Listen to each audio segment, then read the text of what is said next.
171 वर्षापासून चालू आहे आणि आज जे यावेळेस हराशी झालेली आहे ती बोली हराशी झालेली आहे।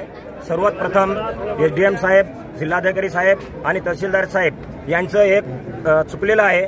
त्यांनी जो निविदा आहे ते निविदा त्यांनी बंद पाकिटमध्ये घ्यायची होती, पण त्यांनी बोली हराशी ठेवून जे गोरगरीब लोक आहेत ज्यांना गाळा 11,000 रुपयामध्ये मिळायचा तो गाळा त्यांना 35 ते 40,000 रुपयापर्यंत नेऊन ठेवलेला आहे।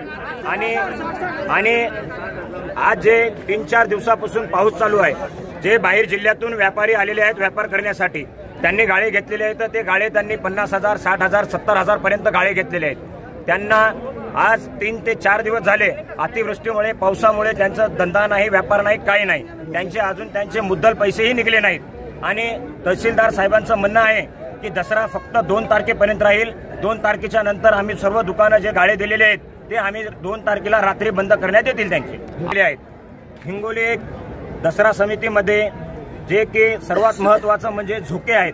जे बाहेरगावून लोक, ग्रामीण भागातून लोक झोका खेळण्यासाठी व प्रदर्शनी बघण्यासाठी जे येतात, आज रोजी माननीय तहसीलदार साहेबांनी झोके बंद केलेले आहेत।